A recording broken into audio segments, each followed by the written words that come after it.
Isimayemaye ngezingozi ezidlule nemiphefumulo yabantu abangu-17 kusukela ngoLwesine olwedlule kuze kube yiSabatha leli layizolo mhla ka-31 Januwari 2026. Angiqale ngobingelele ngokwamukela channel yaMaSweet Mana Production. Mangabe uqala ufika wenza isiqiniseko sokuthi ucofa subscribe maqedwe wale video ushaye like bese uyakhomenta kulolu daba lwanamhlanje. Kanza kwethu bakhala kabeningi abantu ngezingozi ezenzeke KwaZulu Natal endaweni yasoMtubatuba kanye naseSiphingo. Ingozi nje yokuqala esizoyibheka iyenzeke eSiphingo okuyilapho khona kuhlangane i-truck kanye-ke netekisi kwadlula-ke emhlabeni abantu abangu-11. Kulabantu-ke abadlule emhlabeni bekukhona ngisho nanomntwana omncane, kanti kuduma uthe uma ngabe-ke landela-ke udaba kofakazi abayibonele bathi-ke into-ke edala ingozi ukuthi-ke i-truck lizame ukwenza i-U-turn nokuthi uma ngabe-ke lizama ukujika labe-ke seliyithela-ke phezu kwaleli tekisi kwase-ke kuvela lesibhicongo, kanti-ke abashayeli bobabili wetekisi kanye-ke noweloli akekho phakathi kwabo odlule emhlabeni, ikakhulukazi-ke oweloli yena-ke ongaphumanga ngisho nanomncane umnyuculo noma-ke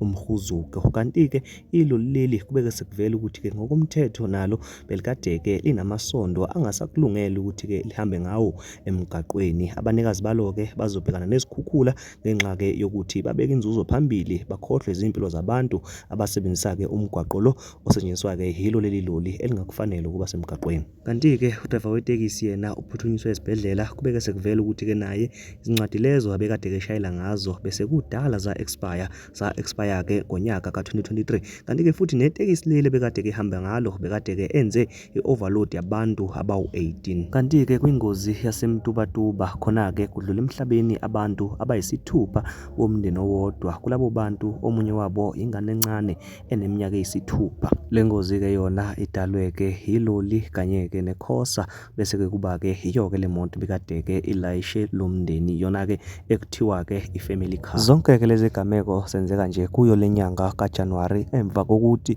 sibabaze isigameko esenzeka endaweni yaseVaal nokuyilapho khona kudlula emhlabeni abantwana abawu-14. Sengathi kulo nyaka khona nje usathane othunyelwe emhlabeni ukuba azolanda igazi labantu noma azochitha igazi labantu. Lezi ingozi ezingaka ezivelayo nezithi uma ngabe zenzekile bese kudlula emhlabeni imiphefumulo eminingi, kanti ngoDisemba beke kwazameka ukuthi-ke zigwenywe, kodwa-ke manje kubukeka sengathi njengoba sekuJanuwari nje siqala-ke noFebruwari zilokhu-ke ziyanda. Nganza kwethu ithi-1 lento sigwema kanjani into efana nale, siwududuza kanjani umndeni oshiywe izihlobo zazo zaze zaba yisithupha? Lahlana ama-comments sikhuluma ngale ndaba, ungakhohlwa ukusubscribe. Ngiyabonga.